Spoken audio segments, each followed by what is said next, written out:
Today we'll be focusing on assessing and managing wound infection and the considerations you should make when deciding on treatment choices. This seminar is supported by BSM Medical and contact information is available at the end of the presentation. We'll now move on to the presentation entitled Taking the Fear Out of Wound Infection, Conquering Everyday Issues. The learning objectives for this evening is I want to discuss and identify the costs which wound infection can have on, most importantly, the patient and healthcare organisations. I want to give you an understanding about the development of wound infection and what signs and symptoms may present. Address the role of biofilms in delayed wound healing and also a contributor towards infection and how we can maybe manage it. And look at considerations when making treatment choices following a holistic assessment of the patient's needs. Let's begin though by addressing this problem, antibiotic resistance. Antibiotic resistance is an increasing problem on a global scale. Even our own Chief Medical Officer has warned that the world is facing an antibiotic apocalypse. Unless action is taken to alter our practice and practices that have allowed antimicrobial resistance to spread, and unless we find new types of antibiotics, we are going to return to the days when routine and simple operations, simple wounds and straightforward infections could pose a real threat to life. We know antibiotics alone should not be used routinely for the promotion of wound healing. They must be used in combination with prudent wound management strategies such as wound bed preparation, debridement and therapeutic cleansing, and the use of dressings to optimise that wound healing and reduce the bioburden. And systemic antibiotics should be reserved for use only, and I stress only, when the degree of infection is unable to be controlled within local intervention alone. So for instance, local intervention of topical antiseptic and debridement at every dressing change. The cost of infective wounds. Over the last 3 Facebook Lives, we talked about the cost of wounds and the burden. The biggest burden to me is the impact on the patient. But let's begin by looking at the cost. The cost to organisations. The mean additional length of stay for a patient with a wound infection is an additional 11 days. That's a dramatic increase in cost, but also an attributable mortality rate of 5%. But what does that mean to the patient? The patient has to remain in hospital for an additional 11 days. What does that mean to his or her lifestyle, the impact on their financial situation if they're working? Huge implications. But what about that patient that requires medical intervention? That new patient that can't receive that medical intervention because the patient is remaining in the bed for longer. Surgical site infections affect between 30 and 40 patients per 1,000 operations. That's a massive number, and something again nationally we are looking to address. In 2013-2014 there were over 104,000 cases of cellulitis treated in secondary care. And I can agree with that. I work in secondary care, and going on to our next point, the cost of nursing visits or appointments, clinicians' time and consumables such as dressings, analgesia, antibiotics, all associated with wound infection is massive. And we know that the majority of chronic wound infections are managed in the community.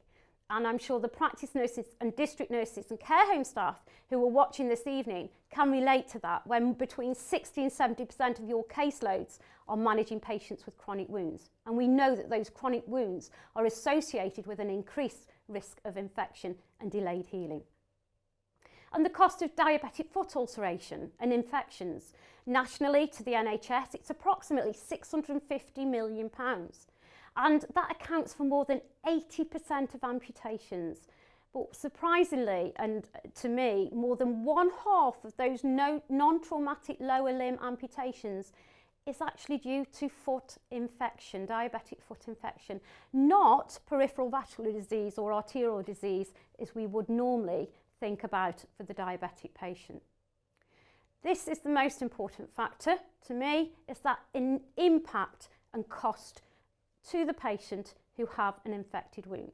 Enormous, enormous pain and suffering. You can imagine if that was your wound, or if that was your partner, your mom, your dad, your brother or your sister. Dramatic impact of pain. The pain is due to the chronic inflammation of the wound bed, chronic inflammation of the peri-wound skin.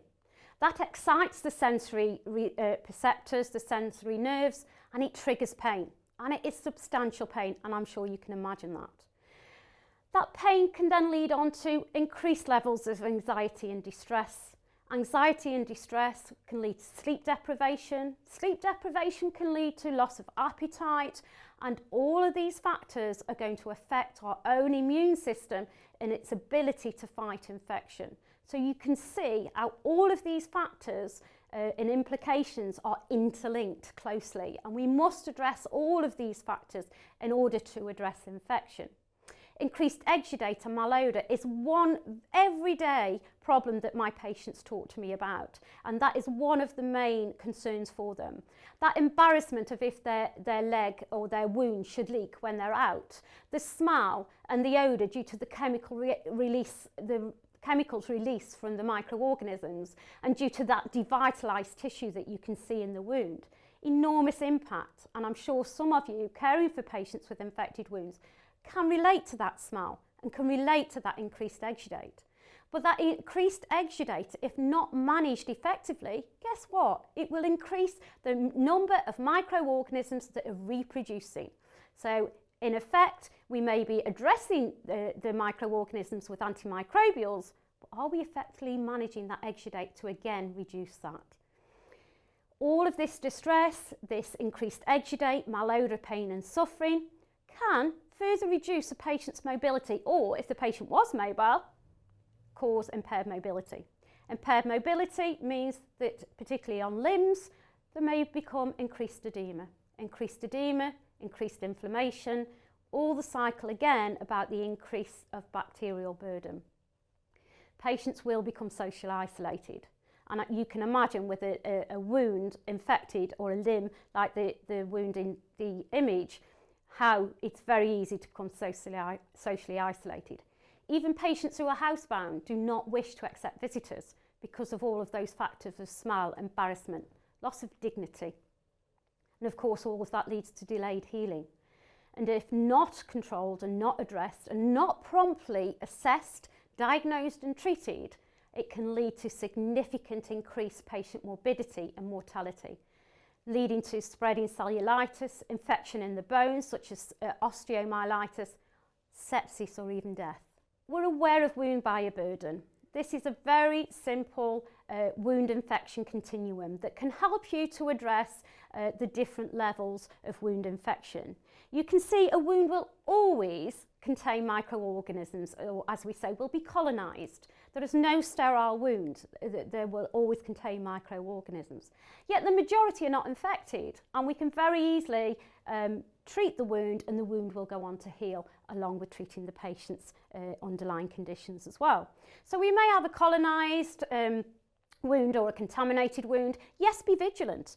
Be aware, regular reassessment, have your baseline observations for that patient, and if they change, be aware that then again infection may be spreading.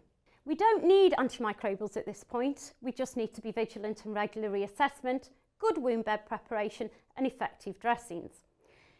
Equally, however, infection will occur when the microorganisms increase in amount and virulence, and they start to overpower the patient's or the host's own immune system.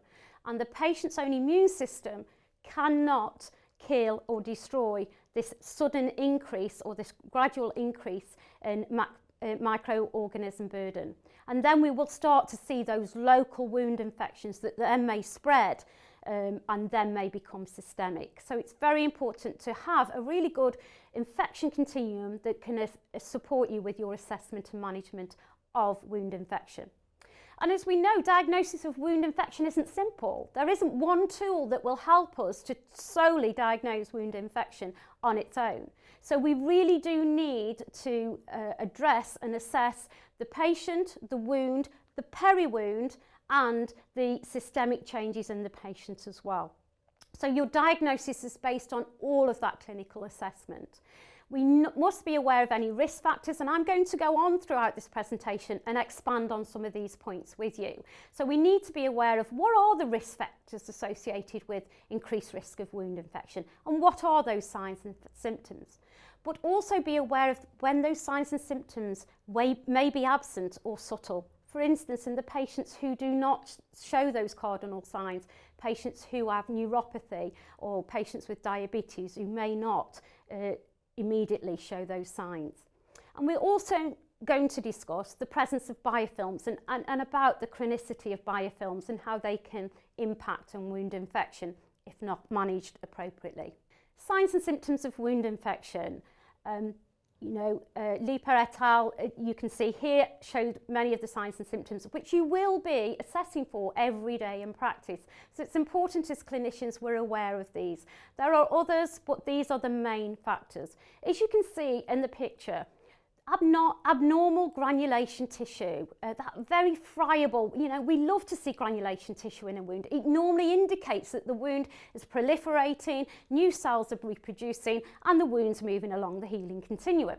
But when that granulation tissue starts to either become overgranulated, abnormal in appearance, or very friable, can bleed very easily, then we start to say, is it because the microorganisms are multiplying in this wound? Are there some early indicators of wound infection?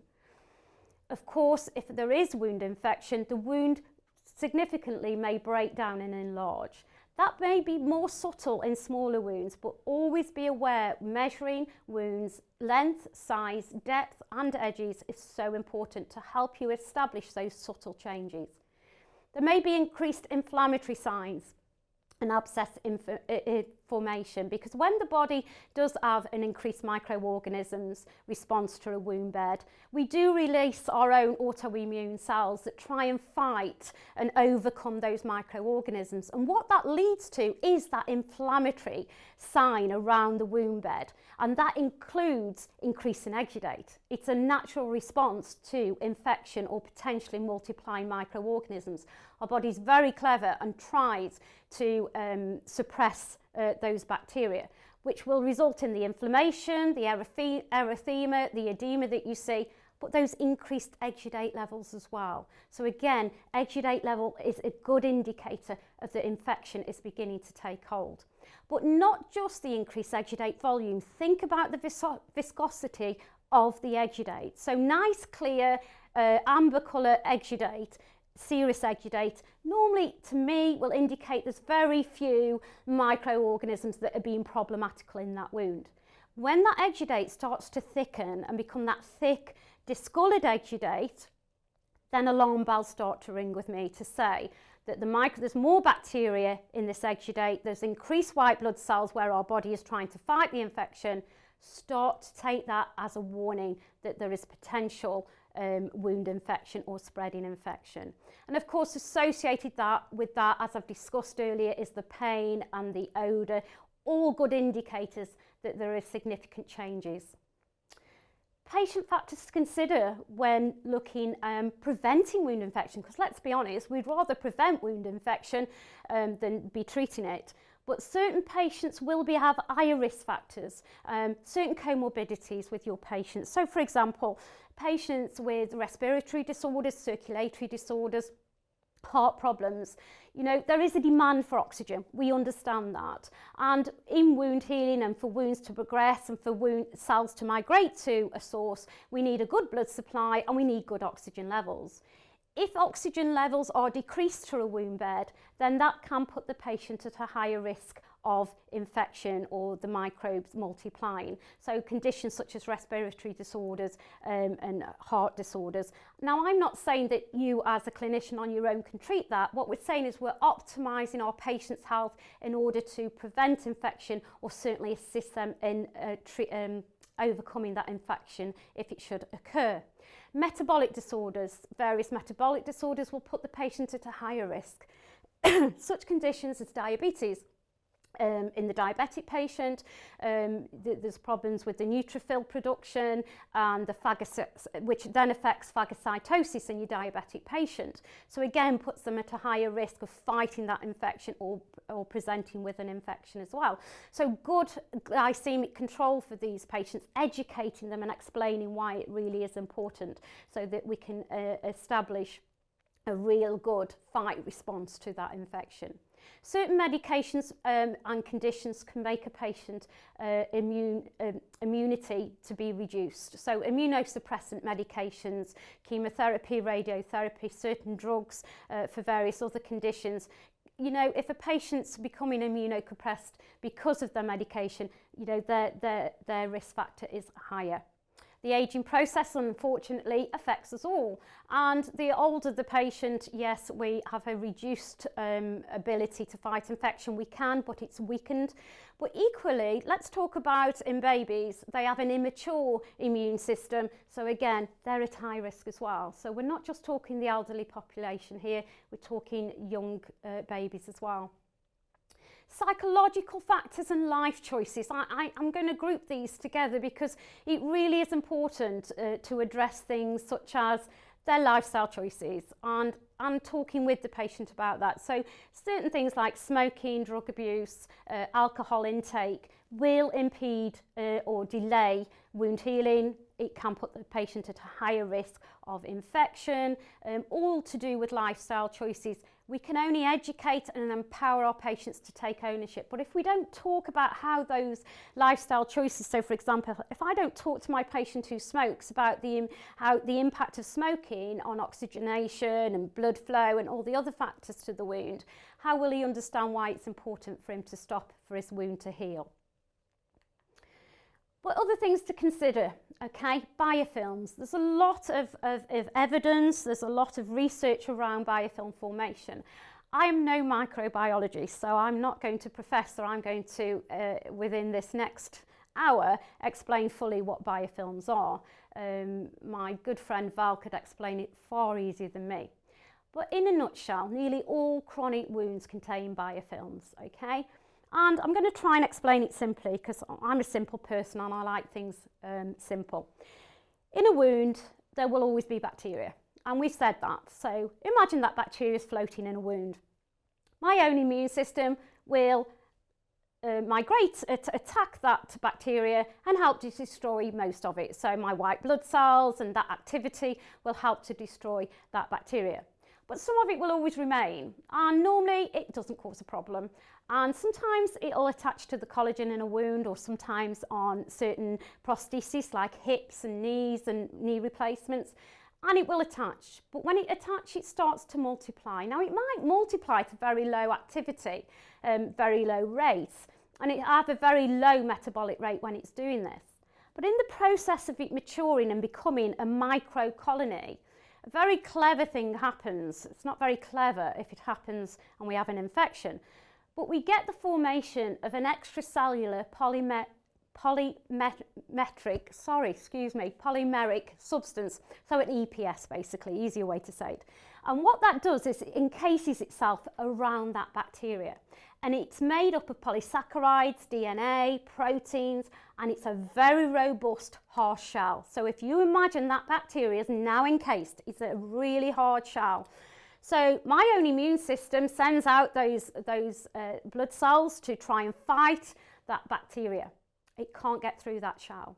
So I use an antimicrobial dressing on the wound, and it can't get past that shell. And then I give some antibiotics, and the antibiotics cannot penetrate that shell. So if you see where I'm coming from, if we do not destroy the cell or the biofilm, well, destroy the cell and attack the biofilm, then it's pointless giving antibiotics and antimicrobials. Now you're going to ask me how to do that, and I'll share that with you a little bit later. There's 5 stages of biofilm formation. Please read around this. Biofilms are fascinating, and there's lots of e-learning modules you can read about. But as you can see, they attach extremely quickly, and they form these microcolonies, as you can see from the diagram, in 2 to 4 hours. Okay, and then they form this EPC around the bacteria in 6 to 12 hours. This is happening very quickly. and they evolve into a very mature, robust biofilm within 2 to 4 days. I'll add the final bit. They do reform. Even if we destroy the biofilms, they can reform within 24 hours. And again, on the slide about managing biofilms, I'll explain how we can eradicate that. So let's talk about the holistic management of wound infection. We've talked a lot about holistic management, haven't we, over the last 3 Facebook Lives, but you know, I will still keep going back to that holistic. We need to address and optimise the host response. And by the host, I like the word the patient, the person, or me. So I have to optimise my patient's response or their health. We have to look at the wound healing environment and make sure that's optimised to manage any wound infection. And we have to reduce and manage the wound bioburden levels by reducing them. But what I will say is please look at your local infection control policies and procedures, you know, to address that. How do we optimise our host response? Again, I've talked at length about management of comorbidities, but it is so essential that we look at the underlying comorbidities with the patient, discuss with the patient about the importance of managing those comorbidities. Now, that management isn't just down to you, it's down to working as a team. If the patient has diabetes, working with the diabetic specialist. If the patient has problems with respiratory disease, working with the respiratory nurse specialists in the team. It really is important that we work as a team, but certainly on a one-to-one with your patient and with their family, I'm sure you can help to assist them in managing some of those comorbidities. Eliminating some of those risk factors that may increase their infection risk. Some of that may not be in your control. I'll share this with you. For example, a patient that I've been seeing with recurrent infections to a foot wound and has a really good wound bed preparation management plan, reduction of biofilms, effective antimicrobials. And when the foot is dressed, he then places it in a sodden slipper that's full of old exudate, and he refuses to wash it. Now, this is extremely difficult because you can imagine we're talking to this patient about, you know, reducing the risk of infection and environmental factors as well. And again, it can, as I appreciate, can be easier said than done, but we have to engage and try and reduce those factors. Factors in the hospital environment, in your clinic environment, are in your control. Those are your good infection control policies, working with the infection control teams and ensuring we're reducing those risks where possible. If we can optimise the patient's immune response, I can optimise a patient's immune response if very simply with effective hydration and effective nutrition. Because if a patient is malnourished or dehydrated, wounds are not going to respond as effectively, and the ability to fight infection is not going to respond as effectively. So really effective nutrition and hydration are so important. Our cells are majority made up of fluid. Our cells migrate to a source through fluid. So you can see a dehydrated patient is very high risk. When we talk about the holistic management of the wound infection, looking at the wound now, so that was the patient looking at the wound. Again, over the last 3 Facebook Lives, I've talked about the TIME acronym, which addresses the principles of wound bed preparation. So again, address that time. I think a lot of my work, when I'm looking at a patient's wound, straight away in my head, I say time. I don't necessarily have to have it in front of me, and sometimes think I should have it tattooed on my head, because I straight away looking at the wound, I want to address and assess all of those factors. So the tissue, the devitalised tissue, how are we going to debride the wound bed? For that potential risk of infection and inflammation, how are we going to manage that and assess it? The moisture balance, as we said, exudate's a really good normal part of wound healing, but when that balance becomes unstable, it can become problematical and cause increased bacterial burden. And the edge, as we've said, about that undermined edges or suspicious edges we need to address. Again, undermined edges, microorganisms can burrow under there, they will sit, they will multiply and could then cause the wound to extend and become deeper.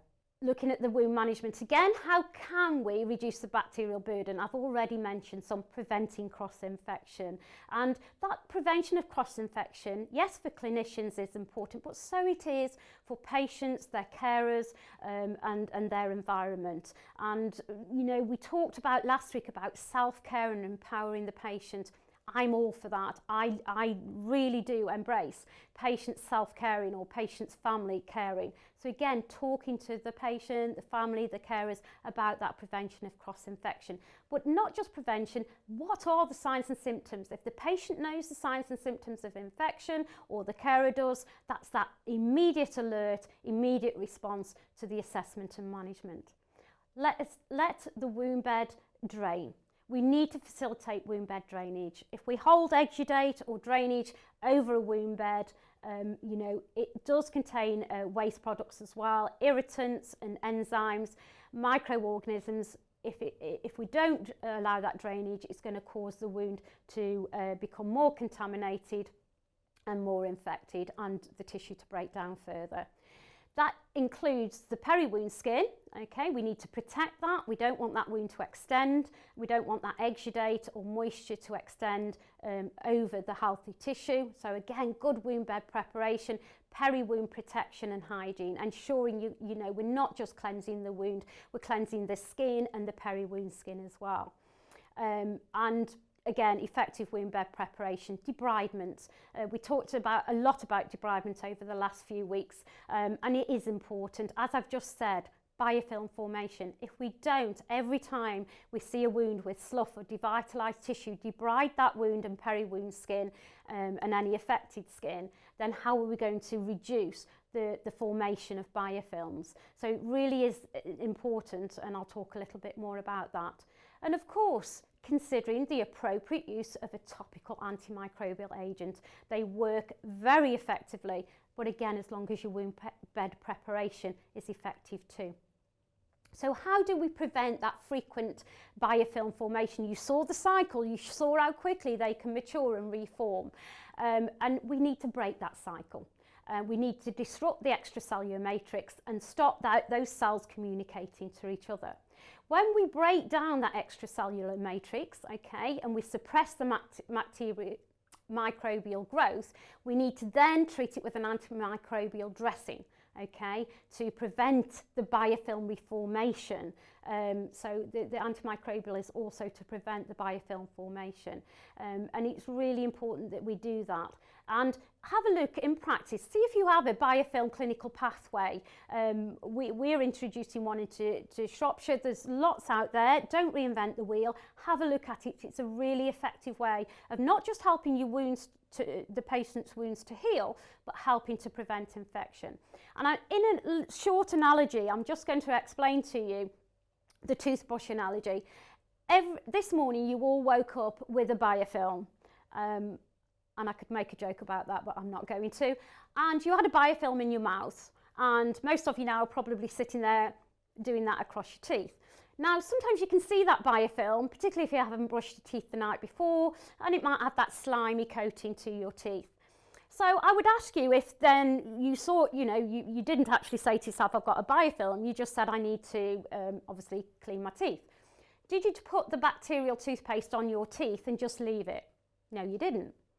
You didn't, because you had to use a toothbrush to mechanically break down the biofilm casing so that the bacterial toothpaste can attack the bacteria and reduce the bacterial burden. So you had a biofilm, you debrided that biofilm, and what happens? You came back this evening, and maybe after your glass of wine and your beer, you go to bed. But before you go to bed, you brush your teeth again. And you brush your teeth again because you know if you don't, remember the cycle of the biofilm? That biofilm's reforming, okay? The colonies are reforming, the biofilm is going to reform by the morning, okay? So you disrupt it again. It's exactly the same for wound healing. Now, I'm not asking you to take your toothbrush to the patient's wound, because I'm sure they'll have something to say about that. What I'm saying is, look at your debridement techniques. Look at good, you know, using your monofilament pads. Look at disrupting and encouraging debridement, even through natural autolysis. And I'll move on a little bit about that. So our body will naturally try and break down devitalised tissue and bacteria, and that's known as autolysis, where we release an enzyme, and that enzyme will attack that devitalised tissue and separate it from healthy tissue. But in some of our patients, how long do we wait for that natural autolysis, especially those patients at risk of infection? So we do need to encourage that autolysis sometimes more quickly. So that's good wound debridement techniques. Some of those techniques may be sharp debridement, but again, think about the issues there. Have you got the skills to undertake that? If you're using dressings to help to autolytically debride a wound, how long do you wait? So again, think about your risk factors associated with your patient, but there are some very good wound dressings and antiseptics that will help with removing devitalised tissue, breaking it down and removing bacterial burden. Debridement tools, as I've said, the monofilament pads, and really good then antimicrobial dressings or components. So we'll move on to that then. Topical antimicrobial agents, they're compounds, often contained within a topical dressing. I'm sure you've seen many of them. The majority of the agents do one of two things. They normally broad spectrum, so they can attack quite a differential range of organisms, and they either kill the bacteria or control the growth of the organisms commonly found in the wound bed itself. Selection of antimicrobial dressings should be used upon your assessment of the wound, the peri-wound skin and the patient, okay? Because some antimicrobial dressings do release some toxins. So again, it's being aware of what is the antimicrobial, how does it work? And again, I'll move on to that. So when selecting that topical antimicrobial agent, whether it's to reduce or eradicate microorganisms, think about how is it going to inhibit or kill the resistant bacterial strain, excuse me.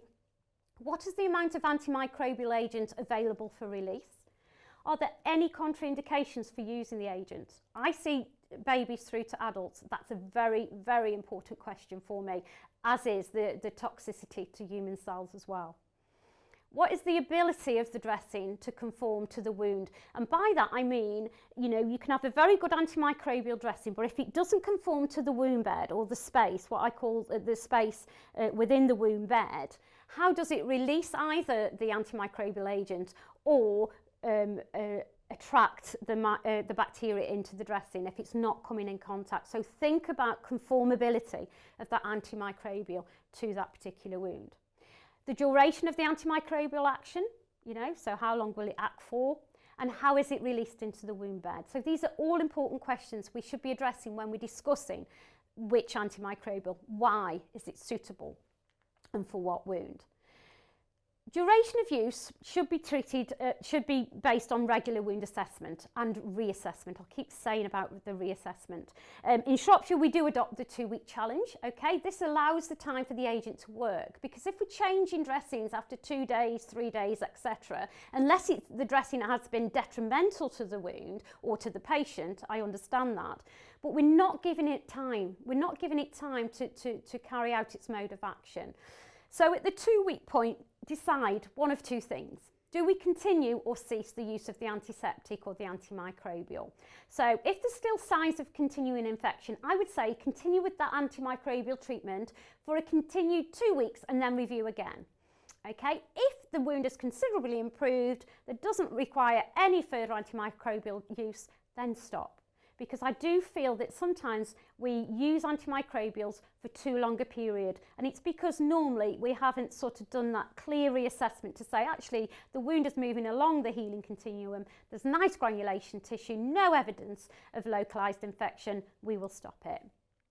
Sometimes that can be the patient though, because they're fearful that the infection may return, and let's be honest, most patients who have a wound infection certainly do not relish the thought of it returning. In conjunction with therapeutic cleansing, debridement, which I've said, it is sometimes worth alternating or rotating topical wound therapies as well. Again, because sometimes the suppression of a range of microbials, is attained through the application of different topical antiseptics. That's a debate, you know, there's lots of debate on that, but in some of my patients who I find who have recurrent local infections, I do look at a 2 or 4 week rotation period of my antimicrobials. What I would say with that is seek advice if you're not sure. Certainly speak to your senior clinicians, your microbiologist and your tissue viability or nurse specialists. What we also need is regular and consistent reassessment, and I think that's been a theme throughout all of these presentations. And I do agree, it's very difficult in today's healthcare system to sometimes see the same patient regularly, and I do get that. I have lots of my colleagues who say, Joy, it would be so easy with the regular and consistent reassessment if we saw our patients on a regular basis, you know, and I do understand that and I do sympathise with that. But if we have the consistent tools, consistent ways of reassessment such as photographs and sizing, you know, it really would mean then there's that consistent re-evaluation and reassessment by all staff, not just by the staff who see the patient regular.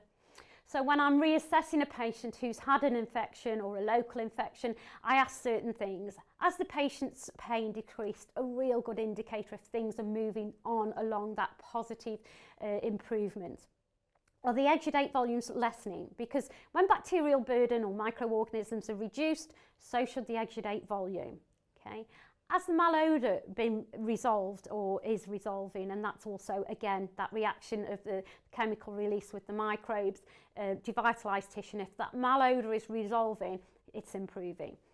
Is the erythema and the edema, that chronic inflammation, is that decreasing? That's a really positive way of knowing we're moving along. Is there a reduction in non-viable tissue, and is the wound reducing in size and or depth? All the things we've talked about this evening. So that's where that, you know, reassessment, good documentation, electronic patient records are great for that. You can upload photographs, you can put your sizes and your measurements on, and your clinicians working across the county can look at that, visualise that. It's a really good tool to engage with that MDT team approach. Certainly monitor the peri-wound skin. If that's beginning to break down or become problematical, have we actually tackled the microorganisms? Are they multiplying again or becoming stronger in virulence? Is there limited or no improvement in signs and symptoms of wound infection? Then go back to the beginning guides, reassess the patient individually, holistically again, look at the environment, has anything changed there? You know, there's factors why, you know, that wound is not improving. Look at the wound, adjust the management plan. You may be adjusting your antimicrobials, you may be adjusting or introducing systemic antibiotics. But again, when I'm talking about systemic antibiotics, it's when you have those signs, not just signs and symptoms, but indicators you need that antibiotic therapy. But discuss that with your GP, your microbiologist, your hospital doctors as well. You know, just don't prescribe without discussing further. Consider if there's further investigations that are required, and that's important. And there are various, you know, I know we talk about wound swabbing. I don't swab all wounds. I only swab a wound if it's going to change my practice. If I'm going to use a local antimicrobial dressing and antiseptic, and I don't want to consider antibiotics because it's not necessary, I don't swab a wound because it's only going to tell me what bacteria is there. I will wait and see if it responds locally. If it doesn't respond locally, then I may have to, or there's any deterioration, then of course I will consider the introduction of antibiotic therapy. And referring on to specialist services. So there's lots of other tests, not just wound swabs. Certain blood indicators can help to identify increased inflammation, increased infection, such as C-reactive protein, ESR levels. I'm probably going to forget most of these, but there are various blood tests. You know, if you can aspirate some of the exudate or get some of the exudate, that's a really good way of identifying bacteria in a wound. Sometimes with deep-seated infections, we may do tissue biopsying, again, working alongside the microbiologist. And what I will say on this point is if you are sending any samples to the microbiologist, please give them as much information about that patient as you can. Because at the end of the day, if they only receive a swab or an aspiration of exudate and they don't know the patient's diabetic, they don't know that the wound's red, the wound's surrounding tissue has got erythema, edema, pain, tell them, you know, they would rather have more information than less, and it's really important. And if in doubt, give them a ring, talk to them. They're there to help. There's various pathways that can help you with managing and preventing wound infection. There's an example on your screen there. There's the NEWS, the national scoring system for patients who are on antibiotic therapy, again trying to reduce that risk of sepsis and infection. But again, look at these pathways, use them. If they can help you in practice and it allows that continuity of assessment and reassessment, it's far better for the patient. And it's better to prevent, isn't it, than to manage. And I want to share two case studies with you, both my patients, both patients who are still under my care. And it was over the last few months I've been looking at different antimicrobials, and this was an antimicrobial that was new to me, and I wanted to, you know, I'd read a little bit of the evidence and thought, well, you know, it certainly had some good properties. So I'm introducing the sawback technology, and the dressing I was using, the range was the Cutimed sawback dressing. And how it works is on a moist wound bed, so we need that moist wound bed. It attracts and binds bacteria, fungi through hydrophobic interaction, as you can see in the diagram there. So most common microorganisms found in a wound bed are what we call hydrophobic. So the Cutimed sawback, how that works is its properties allows the dressing to irreversibly, and I'll stress that irreversibly, bind the bacteria and fungi in a moist wound bed. Once it's bound, those pathogens then, on each dressing change, are removed. They're not sitting in that wound bed, they're bound into that dressing, they effectively and safely are removed, and guess what? We're reducing the microbial load. But unlike some antimicrobials, they contain no chemical agents at all, and they release no toxins, and that's important to me, you know, as a clinician. And as you can see here, the MOSTI study, you can go and read around that, showed the reduction of bacterial burden in those critically colonised wounds up to 73%. And again, as the slide shows you there. So I'd like to end with two case studies, case reports, but my patients, and I feel very passionate about the patients I look after. This gentleman, he's a 66-year-old male. And he presented, as you can see, and the image on the top image, sorry, on your slide, with a very discoloured great toe. It rapidly deteriorated to the image you can see with the necrotic, devitalised tissue. Now, he has a history of polyarthritis nodosa, and what that is, well, there's various forms, but in this form for him, it affects the skin and often referred to as cutaneous vasculitis, and he's also diabetic. So you can see already, when I first met this gentleman, from my assessment, I am seeing that potentially this gentleman's at high risk of potential infection because of his underlying comorbidities. He's a very independent person, he works, and he reinforced to me from the first time we met, it was so important, his work was important, and it was so important. He'd had this condition for many, many years and was absolutely meticulous in caring for his own skin and his own health. So I didn't want to, why should I take that away from him as a clinician? But I obviously had to be involved due to this infection. So his overall objective was to remain as independent as he could and to resume work. My overall goal of treatment, of course, was to get that really effective wound bed preparation, treat the underlying cause and the infection, try and get his comorbidities addressed or get them balanced and promote the healing.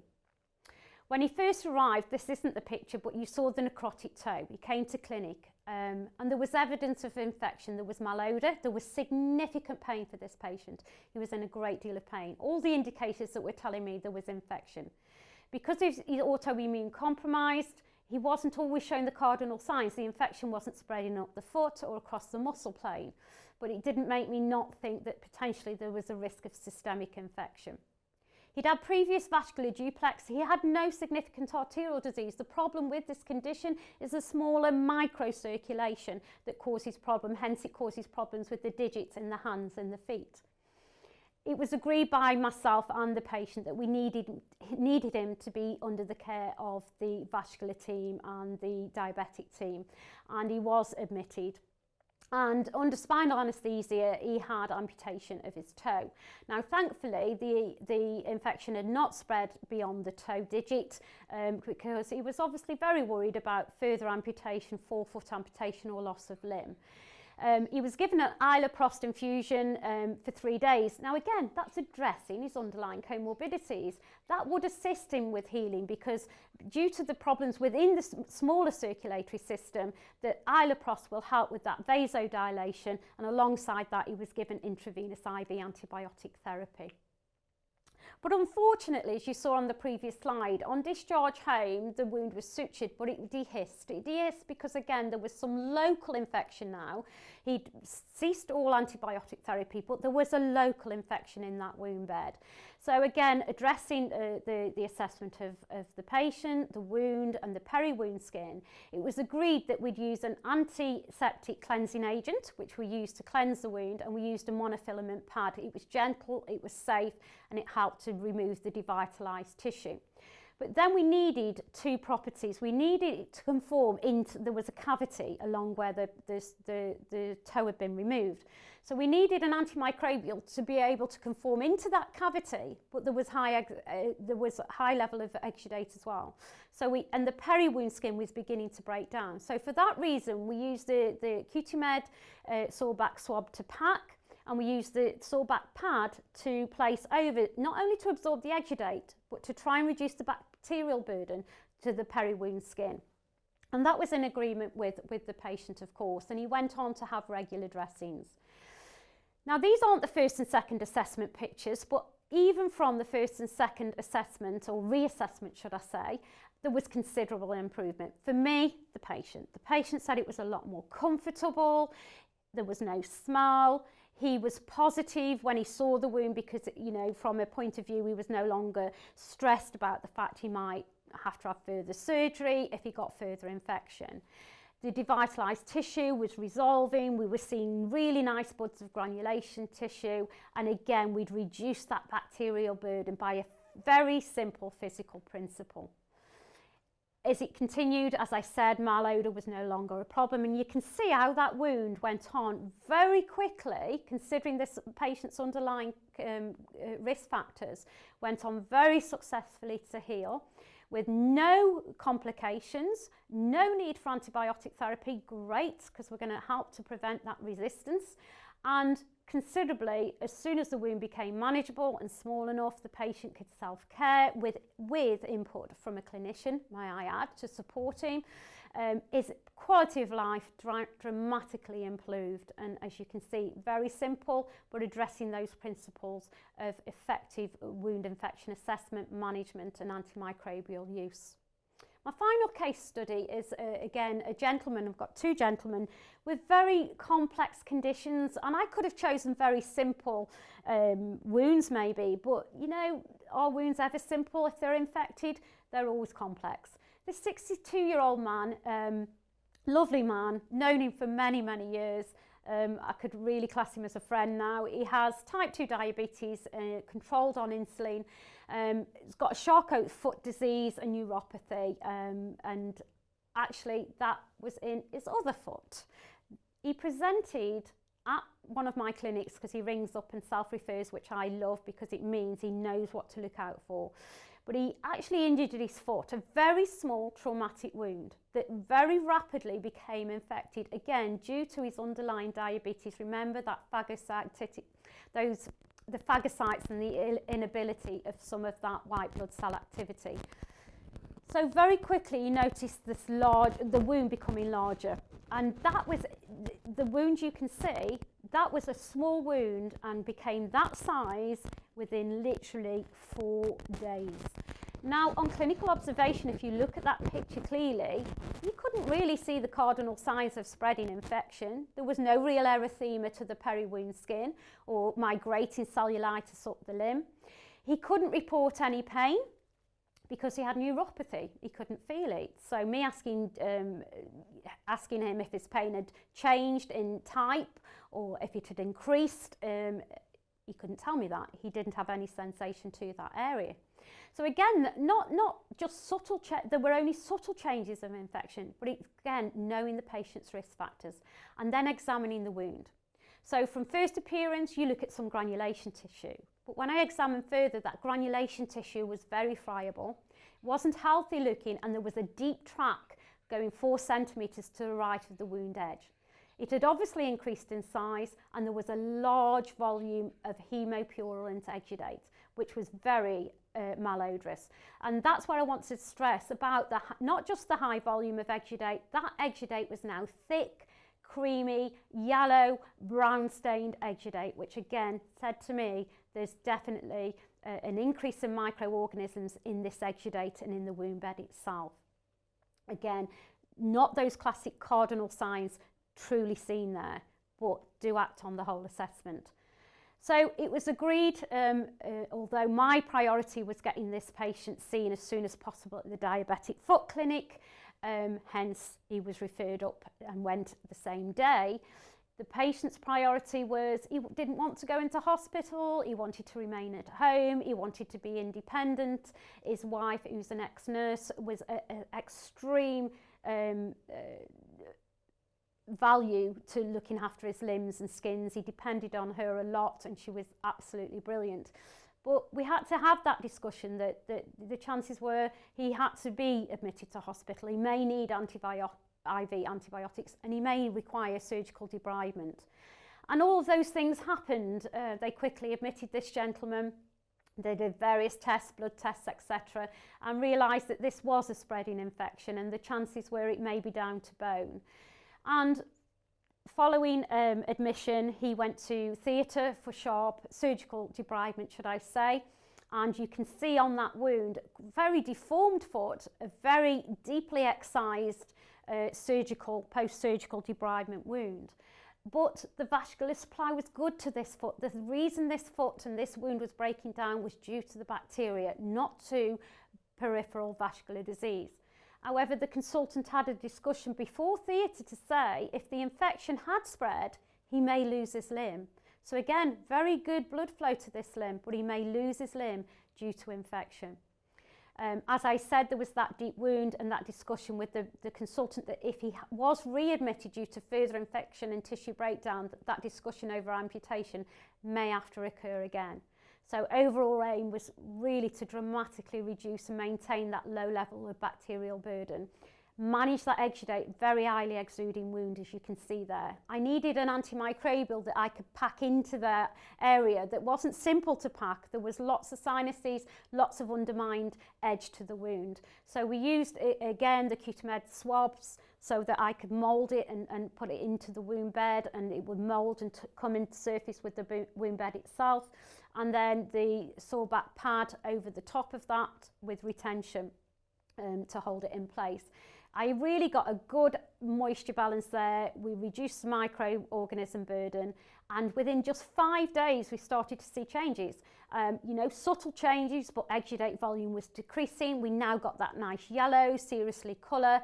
The most important thing to his wife and to him was the malodor resolved, and that made him become very conscious and loss of dignity there.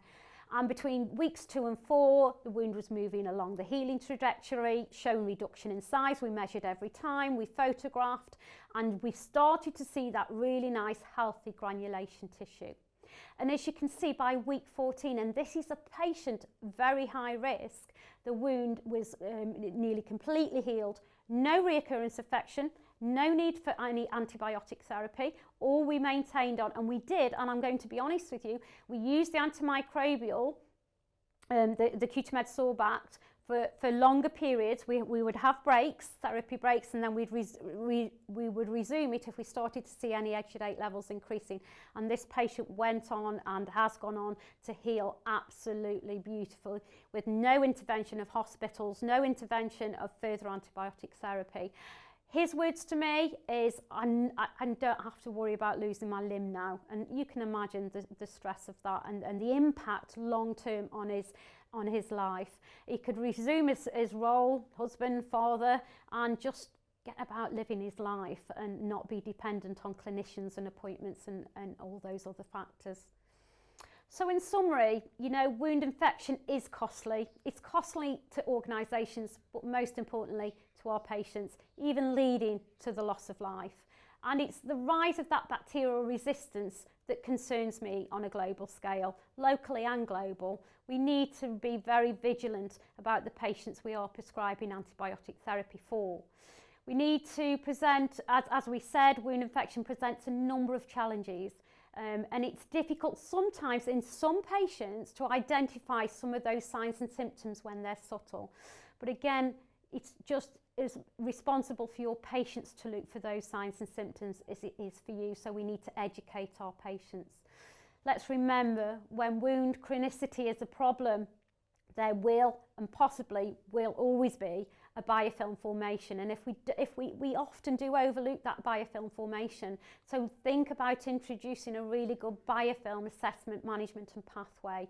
You know, it's again using antibiotics and antimicrobials. We don't address that really good wound debridement and breaking down of the biofilms, that will be a problem. Look beyond the factors around the wound, look at the patient as a whole. Look at the risk factors associated with the patient and the patient's environment where they're cared for.